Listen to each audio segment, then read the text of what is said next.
Okay, I got you now.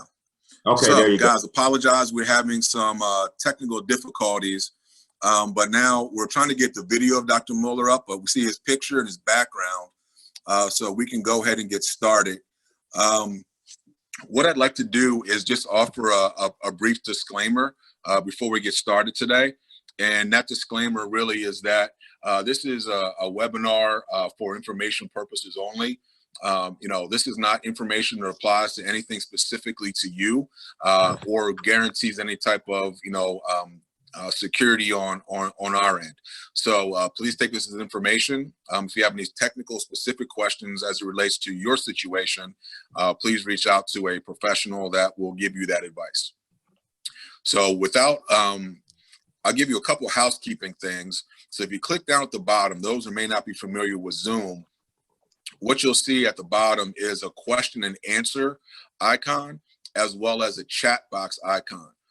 Dr. Muller is going to give a brief presentation around current events that are going on with cybersecurity in the advent of the health crisis that we're experiencing. And then we're going to open the floor to questions, and you can just type it in there, and then I will read those questions out loud to Dr. Muller. So without any further ado, I'd like to introduce Dr. Raschid Muller, and he's going to give a quick snippet on his bio and get started. So thank you all for your patience. Good afternoon. Good afternoon. I hope everyone's doing well. Unfortunately, the technical stuff is on Aaron's end and not on mine because I'm a tech guy. So if I can't do video, then, but he's the host. So don't blame it on me. Everything goes downhill. But nonetheless, it's a pleasure to, just be here and just offer some comments. And so, I thought we would go to the Q&A, but we'll just do a little bit of a background. I'm a former military a naval officer who had a human intel background and switched over to SIGINT towards the end of my career. Currently, right now, working on the Hill, assigned to the Cybersecurity Infrastructure Protection and Innovation Committee, which is the subcommittee for the Executive Committee on the House side of Homeland Security. So, long story short, I felt the need to share with everyone who's listening in some rules or some tidbits about this new way we do business, particularly over the internet and with our mobile devices. So our mobile devices have the capacity to be hacked. Let me first say that. If you're downloading apps, if you're on websites with cross-site scripting on them, where people are doing they're logging on the back end because they have keyloggers, a lot of stuff is going on. So kind of switching over to what's going on with the COVID-19 pandemic, everyone now is at home. Pretty much the majority of the workforce for safety reasons are teleworking, which is a good thing. I believe that this to be a new medium for communication more than just a simple telephone. And particularly everyone has jumped on Zoom. So if we're friends on Facebook, or if you're following me via LinkedIn, some of my stuff, Zoom had some issues. Everyone was using Zoom. And so there's also the Google platform with Google Hangouts and a couple other different video conferencing capabilities. But I always share with my students where I'm at the University of Cumberland or where I'm at the War College of Fort McNair, that anything that you don't pay for is not secure. That's rule number one. Again, rule number one, if you don't pay for it, it's not secure. If it's free, it's not secure. Remember that. That's your email account, your Zoom, your Gmail, your Hotmail, all of that stuff. So we have to be very, very careful on how we move forward when we're communicating with friends and family, particularly in this time. And so there are a myriad of things that you can do to safeguard yourselves while you're at home. I'll also caution for those who have, you know, delicate sensibilities and you may be home in isolation, the psychology of being in isolation kind of plays on the spirit a little bit. So we're kind of do things a little bit more riskier than others. And so I'll say, you know, be careful, you know, men and women, websites you may be going to of a sensitive nature, because they're going to have, they expect people to be in isolation and expect people to be lonely. And we're most vulnerable. People are hacking all kinds of ways. You would not, you can't imagine if I told you the things that I hear in a skiff at work about how someone got penetrated, their personal networks, so forth and so on. So please, please be careful on what you're doing during these times of isolation and how you're communicating with others. Again, please remember, if it's free, it's not secure. If you pay for it and then some of your data gets compromised, well, then you can go to the internet service provider or whoever the telecom company that you're doing, and then, you know, there can be repercussions and monetary things of that nature. But you can't sue Gmail if someone's hacking into your Gmail account. You can't sue Google. If it's free, it's not secure. I need everyone to really understand that. But kind of going back to the Zoom platform, and I also talked about Google Hangouts. The difference between the Zoom is a little bit more secure, and I'll share that since the article was released on April 1st, that Zoom has addressed the immediate capabilities to fix, the immediate vulnerabilities to fix. So what Zoom was doing in the back end of the platform, if you logged on to certain links, for instance, if someone set up a Zoom platform who you did not know, okay, because we're talking about phishing and spear phishing and all those type of things, and you clicked on a link, just like clicking on a bad link in your email, well, there was an open vulnerability on the Zoom platform that would steal your Windows passwords. Okay, so this is the article that I shared with the public, and Zoom said, hey, we addressed it. They didn't address me, but they released out some national information on their website saying, hey, we addressed this vulnerability. But particularly in this platform where Mr. Dredd has signed up for things, he pays for Zoom, because he and I had that conversation before we got on, and he's able to control, you know, the links that he puts out. So everyone in this particular platform is safe. So let me throw that out as a disclaimer. But again, that's pretty much a lot of things. Even particularly going back to the COVID-19 crisis, I released another article where people are actually putting out COVID apps. So Johns Hopkins University has a COVID tracker, like it looks like a dashboard on one of their websites. And particularly on this website, it shows you the globe. And so it's very informative. It kind of goes into what cases are being reported. Again, only being reported, because a lot of stuff we read, we hear, but a lot of stuff we don't know of. So with that, there's a app, and someone made an application that will mimic that website. Normally we use this with, you know, man-in-the-middle attacks with Raspberry Pi devices by setting up websites that may be one character off. Instead of bankofamerica.com, it'll say bankofamerica.cmo or OCM, and people aren't really paying attention. So be aware of these fake COVID apps that people are downloading to your phones, to your mobile devices, your laptops, whatever. So please be careful of what you're downloading to your computer. By and large, the internet right now is being fiercely attacked. People are being fiercely attacked. We're the low-hanging fruit people because we don't really understand security. So, you know, please be careful of how you're doing your banking on your phone, how you're doing anything on your phone of a personal nature, who you're communicating with.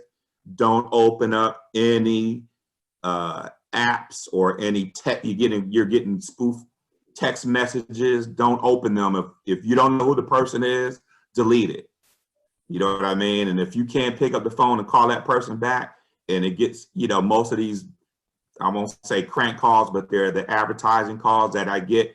My number is 202-557, and then I'll get another call from a number that says 202-557 that's very similar, and I'm thinking, okay, it's someone who I know. All kind of stuff is going on out in the world today. And so now that we are somewhat sequestered in our homes and we're limited in our social interaction, as human beings, we want to reach out and see what's going on.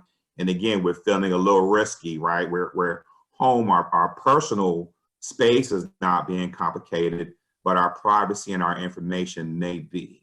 So Aaron, with that, I don't want to get a little bit too garrulous. I'll open it up for any kind of questions or any kind of dialogue you may want, or questions you may want to ask me to kind of move the conversation forward. I had a question that came in around, is this a good time to purchase your own personal VPN server? And what are some of the pros and cons of a VPN server? So a virtual private network is always a good thing to have. You're not purchasing a server, a box, but please purchase the service. If you don't want people, if you're doing, so let me first say this.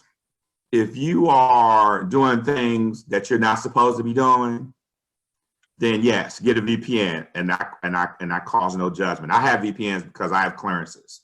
And for all my government workers, please get a VPN. If you have a security clearance, it's a great thing to get a VPN because we are targeted. We are looking, the Russians, the Iranians, no disrespect to anybody who's of those cultures who may be on the call, but we're talking about nation state actors are consistently penetrating our networks, including and particularly the Chinese. So again, I'm a DoD guy, so I speak from that frame of reference, working for the United States government in the intel community. So a VPN is a great investment, $5.99 a month, $60 a year, whatever. Yes, I think that's a great investment if indeed you're doing sensitive work. Now, if you're just watching TV and you're worried about what sites are you going to, or you're doing Hulu or Zoom or so forth, I mean, if it's normal activity, you know, if you're not doing anything critical in nature, I really wouldn't be concerned about it. But if you have a business and you have trade secrets and you're working from home, it is highly recommended that you invest in a VPN. Okay, quick follow-up question to that.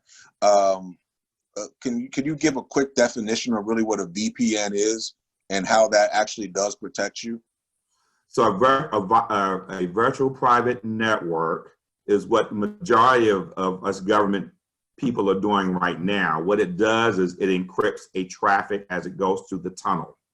It encrypts it. So there's end-to-end encryption. There's not really single sign-on authority. Sometimes there's single sign-on authority, but majority of it is dual authentication. So it's something, you know, if you have a CAT card, it's something you know, it's something you are, something you know. So something you have or something you know. So something you are could be a biometric end, something you know would be your password. Something you have would be a CAT card or a token or RSA token. And then something you know, again, would be the password. Okay. What about agencies who use Google as their primary communication platforms? Are they operating under a license assigned to that agency? So if you have Google, then so a lot of the education institutions, because I'm teaching at 3 different ones, I have Google accounts, or they're either Google accounts or they're Microsoft accounts. So yes, I mean, I can't answer that question specifically. That's really a question that would have to go back to that organization. But if you have that, I think that would probably be good to really kind of understand, you know, what your organization is doing with Google account.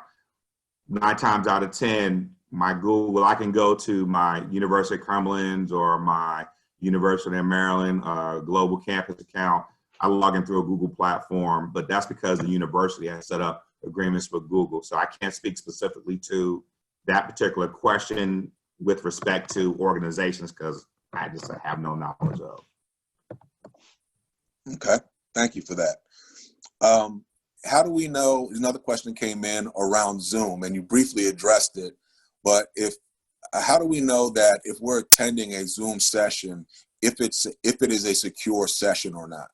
You don't know unless you ask the presenter. So unless you specifically know who the presenter is, you don't trust Zoom sessions unless someone is paying for them or you know that someone, unless you, again, if you're paying for them, then it's secure because it's something that you paid for.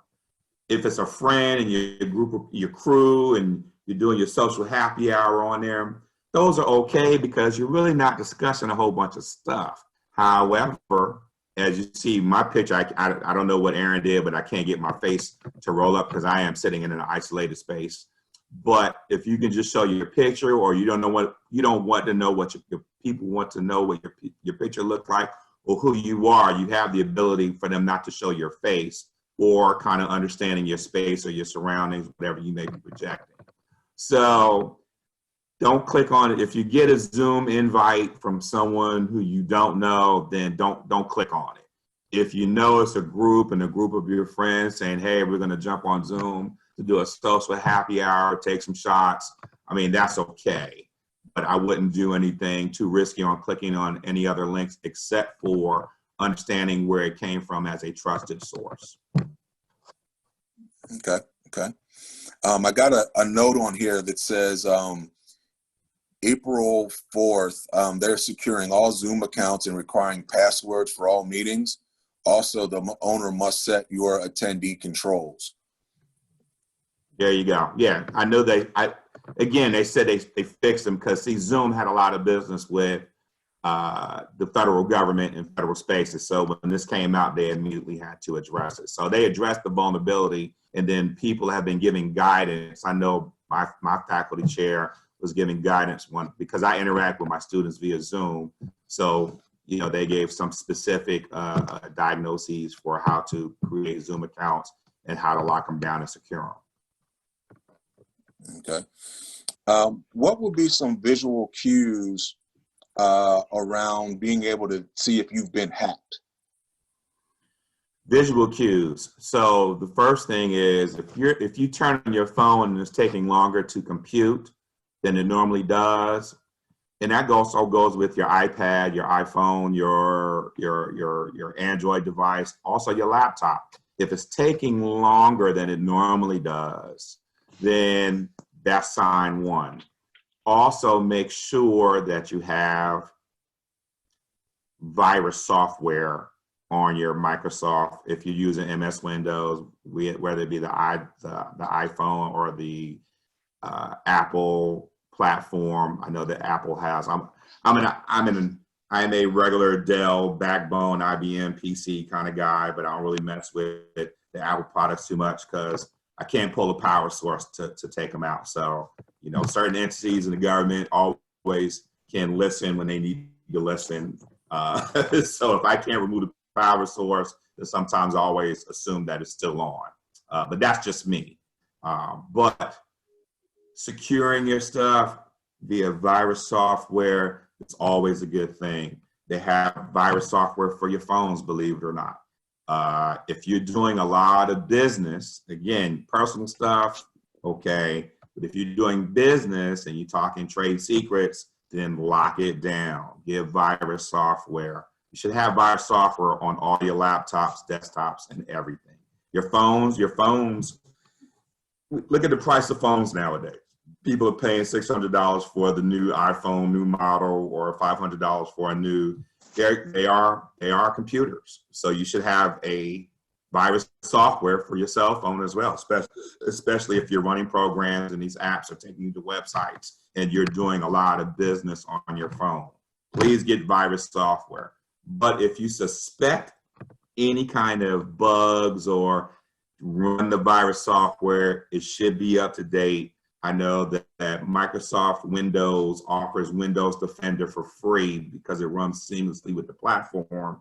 But, you know, government folks, you know, we have our own versions of either Symantec or you know, we don't use Kaspersky anymore because that's what leaked out a whole bunch of stuff and it was Russian entities, so we stopped using it.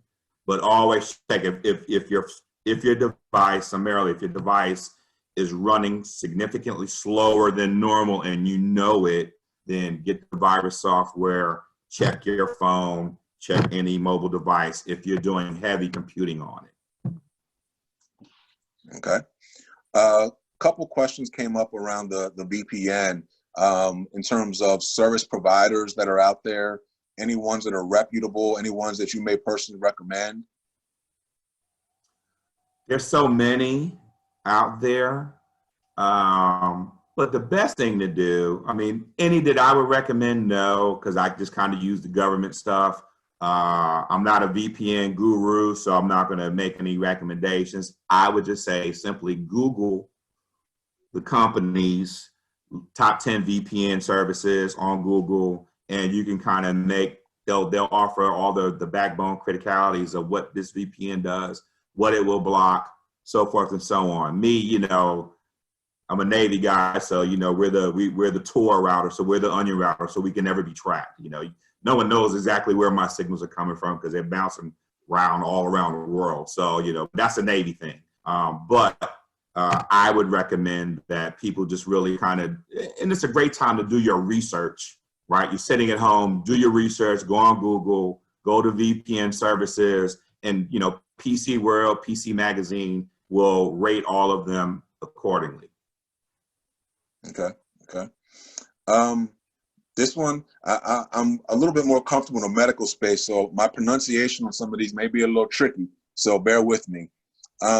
Will EMF protection devices protect you, such as diodes, help you while you're on electronics? So I'm not quite sure why. We're at home, EMF, that's a little bit far down the road if you ask me personally. But I mean, electromagnetic frequency, I mean, you know, if you're just doing normal computing, I don't see any kind of crazy stuff like that occurring anytime soon. I just don't see it. I'm gonna take a wild stab and guess at this. Is that kind of like what they call like some kind of jammer that blocks somebody's signal from getting out? Right, so EMPs kind of do the same thing. You know, electromagnetic frequencies are kind of disruptive to signals, but that's more military grade, you know, technology than anything else, something that we use in the field abroad. Okay. All right. Got a lot of good questions coming in here, man. Thank you guys for participating. Let's see here. Some agencies may continue to perform stewardship programs like STEM competitions. What are your recommendations to facilitate communications for these platforms for external and internal participants? Obviously, we're just kind of in the age where we just have to really just kind of rely on what we're doing now, communicating through these ways. I know that communicating via the internet through these video mediums and these video platforms, ultimately, I think particularly with STEM competitions and kind of staying on top of that, I'm sure I do a lot of work with junior NASB at the high school level, NASB at the collegiate level, that they're going to come up with some platforms to kind of maintain, really kind of take advantage of being in this space. Again, being, you know, I'm a DISA guy, so we talk to people all day, every day, all around the world because, you know, we're their communications arm for all of the DoD. And so the mission still moves forward. So you can definitely, I think there's a certain level of innovation that will be continuing, particularly in the cyber realm, just because, you know, this is kind of forcing people to kind of have to relook and re-examine technology.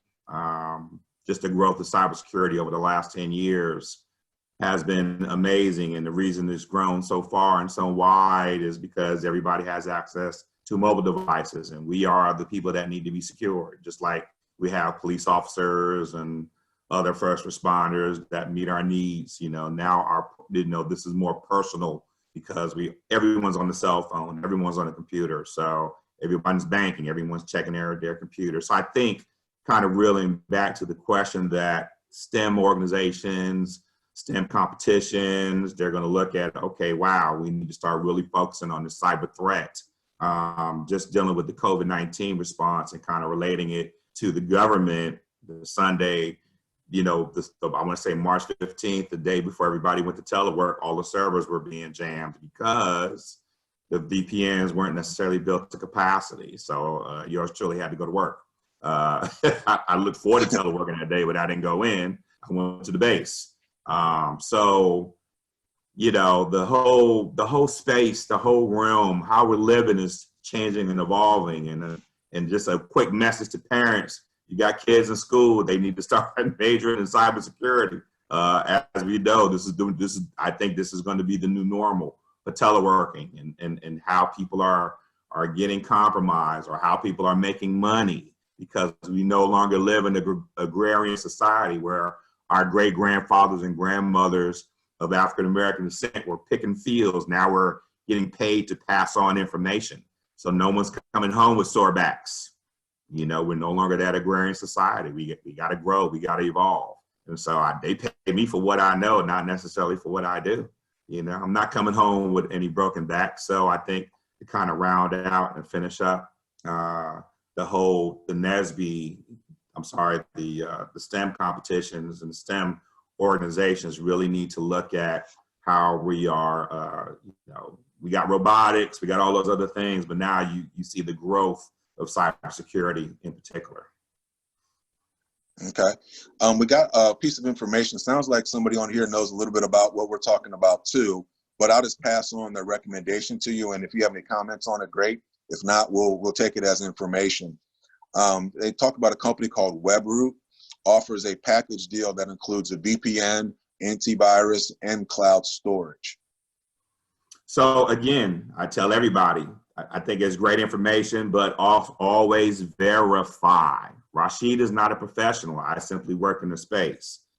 The things that we have to do with nowadays is, that's who he says he is, but okay, let's Google him and let's see if he is who he says he is. And that's the same thing. You verify, identify, and verify and confirm everybody's credentials. You just go on the website, you go on the internet. The internet is a powerful thing. Let me first say that. And so with WebRoot, if it's great, I'm sure if it's one of my fellow PhDs, my doctors probably on there probably making recommendations. I don't know if they have stock in the company or not. But anyway, maybe their company, I don't know. But I always say, verify everybody's credentials, go online, do the search, go to WebRoot, and also, again, kind of go back to the PC magazine and see what companies out there are, because there are organizations that review architectures that will make recommendations. For the federal government, we use NIST, the National Institute of Standards and Technology. I would do a lot of work with them, look at a lot of their pubs, and looking at different ways to secure architectures, no matter what, because that's what they're paid to do. They are the quote unquote the R&D technical part of the government. Okay. I'm going to bring it down to a little bit more layman's terms and some of the issues that I think we're all going to be facing and could be even more detrimental to us individually. So things like, can people spy on you through your iPhone? Protecting your bank accounts, some more like everyday things. If you can make some comments on maybe some steps we could take or things we should be aware of when we're trying to, keep our personal lives safe. Certainly. So the answer is yes. And I won't say people, I'll say entities. I don't think people, so ladies, if you're dealing with someone who says I'm special agent this, or I work for this government agency and do this and do that, if they're telling you these things, first of all, listen, okay? Because people reveal themselves. And then secondly, again, you can always verify. But if you feel like you're being tracked, and even for gentlemen as well, if you feel like you're being tracked, here's what we do, right? If you feel like you're being tracked, get your phone. And I see, if I feel like someone's compromised my device and it's acting strange, then I change it, okay? And that's just all my communication devices. You ditch them. There's certain cell phone companies out there that a lot of the illicit activities, they don't keep records of your calls. So those are great burner phones. So if you're in that lifestyle, there are ways to kind of avoid being tracked if you're in that lifestyle. I'll just leave it at that. But how do you protect yourselves? I talked a little bit about it earlier. Just be careful of how you are doing your business on your cell phone. I know a lot of applications now, particularly those who kind of deal with personal information. If your cell phone has a fingerprint on the back of it to unlock it or to lock it, a lot of those applications like Bank of America, Credit Karma, PayPal, a lot of those things, those applications that have money attached to them, they require that biometric. I talked a little bit about the biometrics. They require a biometric fingerprint to actually access it. So sometimes you become so used to accessing it via biometrically, you may forget your actual password. Then they'll say, well, we're going to send a text. That's that dual, triple authentication methods, which is why a lot of companies, even your free email or your web browsers, they ask for, hey, would you please update your cell phone? Would you please, we're going to send a text. If they see you're not, when you sign on to a computer via Gmail and then you sign on to a open computer, and it'll ask you, for authentication because it doesn't recognize a computer. These are safeguards that are normally, that are really good for your protection. So if someone tries to sign on as me and they know my password, but they've signed on from another computer, well, what it will do is it'll alert me immediately to my cell phone or my password or another browser and says, we saw illicit activity, check in, was this you or not you?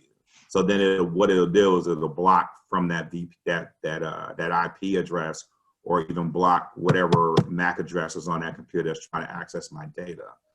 So honestly, it's kind of hard to comply, but unfortunately we live in a world where we kind of have to comply with security to kind of, protect ourselves from in the private realm and how we're, big data and all these Internet of Things and our phones, our refrigerators, everything have these little WSN wireless sensor networks. We're always transmitting. It's kind of like the George Orwell book, 1984, Big Brother's Watching, right? We're now living in those times now. And so if you sense anything that's going on that's not normal, it's okay to be a little bit paranoid, but it's better to be safe than not safe. Don't ignore any signs. Again, if your computer's slowing up, if your cell phone sounds kind of funny, get rid of it. Change the number. You have that ability to do so. Okay. What you mentioned earlier about getting our kids involved in cybersecurity. Outside of like a degree program through a school, I mean, a lot of places now have those as majors. For just the average person that's out here, what kind of programs are you aware of, or where can you get some type of training in cybersecurity?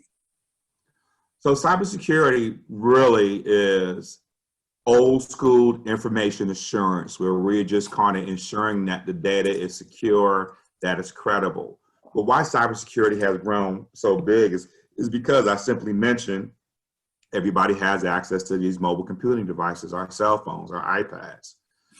So kind of understanding that would be the premise of understanding networking. So I suggest they have these certification exams by CompTIA. A+ teaches you how to build a computer, teaches you all the rudimentary, what is a keyboard, what's an input device, what's an output device.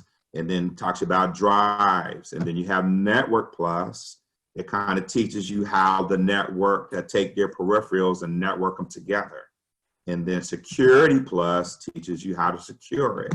So those are three very basic fundamentals that I would recommend as Dr. Muller, because those are the things that I did to get into space, to understand computer security. A plus, building the computer, building the device, understanding what it is. Network plus, attaching yourself to a network, plugging in a printer to your networking. You're taking one node, a computer or cell phone, and connecting it wirelessly or through Bluetooth, or hardlining it through another node. Computers, the ends are being the nodes. The devices, anything that has a MAC address is a node. So that would be the networking. And securing it is if you are networking these devices through a wireless network, then you want to secure the network so no one's jamming it or performing these man-in-the-middle attacks, or having access, or doing ACL, having access to your access control lists on your servers, or your all your not wireless devices, or your hubs, or whatever you're using to control the enterprise. So those are some really great certifications. Now, I also have the Certified Ethical Hacker credential, which allows me, and I teach it at University of Maryland Global Campus, to literally teach people how to hack in all these different platforms. And so I'll just say this: while you're at home and you can't go out the door, if you're afraid to go outdoors and you don't go outdoors, this time right now, because we probably will be in this space probably for at least another 30 days before they start flattening the curve, at least another 30 days. It's a great time to just kind of go online and pull up these certifications and do some self-studying if you're interested in getting into the field. But a hacker is a great thing, particularly us in the DoD. As everyone knows, and you hear about it in the news, we are short. I'm not in a position to hire right now, but I've had hired plenty of folks, my students from the University of Maryland Global Campus, students from different universities who had the background in cyber, who actually could hack. Show me how I hack. Here's a case, here's a scenario. Here are the tools. I'm using Kali Linux, I'm using this, I'm using Wireshark, so you can go online and go to YouTube and they'll show you how to use those tools, how to get involved in the training of those tools. Okay, great. That was great information. I haven't done those yet, but I've gone out and started working on some online certifications in my field. Through some of the Ivy League schools are offering free certification programs right now. And I think they're like, I'm working on one from University of Pennsylvania, and it was like $75 for my certificate. Now the work, that's a whole nother level. But like you said, you have some downtime. These are great opportunities to kind of sharpen a knife. And obviously this space is going to become more and more critical and important as we move forward. Amen.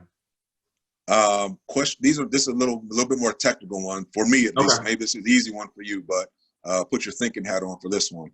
How powerful is R programming language versus Python?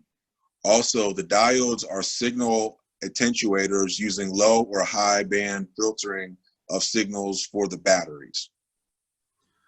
So that's way out of my space. I'm computer engineering. I'm not electrical engineering. So when you're talking diodes, that's more of electrical.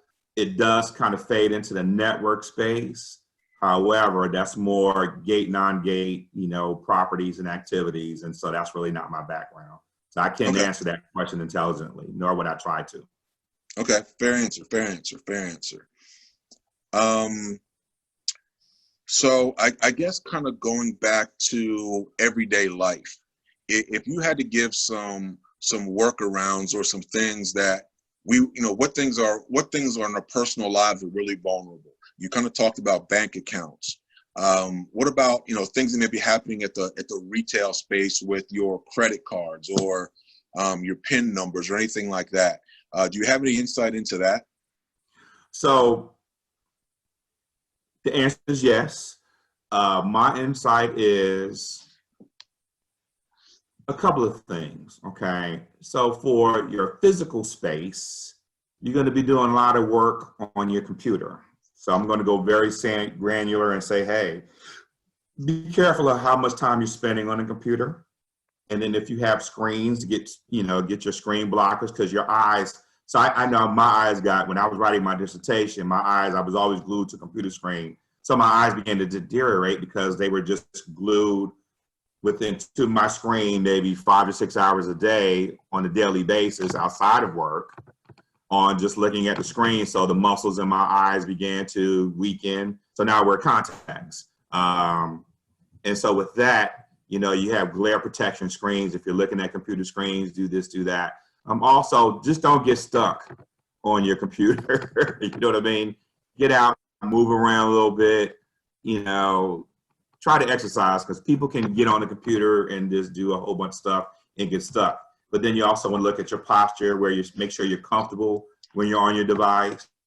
Ergonomic chairs. I know it's funny because I have an ergonomic chair at work. I don't have one at home, but then I'm not really sitting at home a lot on my computer. But now my back is starting to kind of act a little funny because I need to get a better chair, a better office chair to sit in, because I'm more at home. So when I'm at home, I'm playing with my children or running around and out in the street doing a whole bunch of different things. And I'm spending 8 hours sitting at work. Now I'm doing those same 8 hours at home. So, you want to make sure you take care of your posture, your posture and all that kind of stuff, if you have those issues. I'm an old guy, so, those things occur. Kind of moving into, I talked a little bit about your habits on your computer. So again, just being mindful and understanding what you're doing, how you're communicating, who you're communicating with. And again, in these times of social isolation, for lack of a better term, we just need to be very careful of strangers, okay? If they're not in your circle, no new friends is my motto, right? If you don't know them, no need to get it, these social chat rooms, getting to know somebody, again, the isolation can really kind of take its toll. Dr. Dumas the other night talked about the depression that can kick in. So you kind of have to be, that can translate from your fingertips onto the computer screen and make yourself vulnerable, okay? This is why cyber is big and huge in the way that it is, because now we're living our lives on the internet. That translates to all of our ailments on the internet, and we join these groups. So how are we looking for cures to do this? Our physiological issues that we may deal with, they translate to trying to understand information on the internet. So please be very careful, because you're more susceptible to hacks, attacks now more than ever, because everybody's on the line. If you have access to your wireless access point, what your if you're technical, you understand what your wireless access point, you get it. The encryption is on the back of the point. Well, look, change it, right? You can hide your SSID, which is your wireless signal. So if you're trying to connect your wireless signal to things, then everybody's floating around. And, if you feel like you got enemies out there, then they can come and sit in front of your house, or however your wireless signal is being broadcast throughout your home. You can change the SSID. You can name it something, or you can give it you can change it. Don't put it. Everyone knows you from Jersey, so don't put Jersey Girl, in your birthday. Jersey Girl December. You're from New Jersey. Change it back to the host name XYZ3578 whatever. You know what I mean? If you feel like someone's trying to come after you, as you're going out, you talked about going out into public, turn your Wi-Fi off, okay? Because we leave the house, we connect it to networks on your cell phone. So you have Wi-Fi on, you want to, we love grabbing these free signals. We're going to Starbucks. We want to sit there and get some coffee. Well, now, right now, we ain't sitting there getting any coffee, but prior to the pandemic, people are transmitting data seamlessly, and you can be hacked via Wireshark. Your credit card, of course, you've seen the various credit card skimmers that they have at the ATMs and things of that nature. McDonald's, hand your credit card to a person if you can.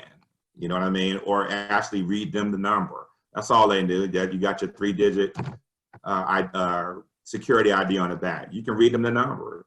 Give them the date of birth. Don't give me the date of birth, but if someone's asking for it, that's really what they want. Your name, the digits, and then read them the security ID and the expiration date of your credit card. So there are things that we can do to how we control our flow of information. So the thing is just to kind of really be vigilant, because again, right now, these times, people are listening, they're watching, you know what I mean? If you got enemies, this is when you're vulnerable. If you're home alone, just be careful of what you're doing at home on your computer. Okay, no, I like that. 2 other comments that came in. Let's see here. We talked about spending time in front of the computer. What about glare protection screens for your phones or your computers? So I did mention the glare protection screen because I shared the scenario where I was sitting in front of my computer for 5 years doing dissertation work. So definitely for your phones, you don't really have to do that, because and also on your computers, you have the ability to turn down how much light is being emitted with the control, F8 or F9 key, on your laptops. And then on your phone, you can simply, thumb down and go to see how much glare is coming off the screens. Your phone's not really, but your computer screens and all that stuff, you definitely need glare protection. Let's see here. For civilians, how can we encrypt our devices, and how strong can we, how much can we protect our devices, from a layman's term? So you were mentioning some of the things like hiding your SSID number and things like that. Mm-hmm. How simple is that, or any other recommendations you may have how we could do that? So I would just go online and first, if you're paying for your service, and that we're all paying because we all, obviously Verizon or whoever, whatever the ISP are, contact them. And normally, they'd have someone come out there and do it for you. But you can also go to their websites and they'll show you how to do that verbatim. Every system is different, so I couldn't go through a scenario on how to, go in and change the SSID. You have to have admin privileges to your actual network, which you do have. However, always contact the ISP. Don't try and do it on your own if you don't know. If you know, knock yourself out. But if you don't know, contact the internet service provider or go to their website to show how you want to, say, hey, we're in troubling times. I want to encrypt my network. I want to secure it. Encryption is different because we're talking algorithms. We're talking hashing. So encryption really end-to-end encryption kind of comes with, like this session is encrypted because I saw that it was. I said the upper left-hand corner, I see a green lock. So I know that the session is encrypted. So only those who can have been invited or logged on. And I mean, everybody was invited because I put it out on Facebook and all this other kind of stuff. So all I had to do is dial in and listen. But end-to-end encryption, a lot of the different organizations that do communication, they do offer that as a way to communicate securely versus over a network. Again, if it's free, it's not secure. If you pay for it, then you get. I know WhatsApp starting to have encryption issues. They were unencrypted, then they encrypted, then they were having encryption issues.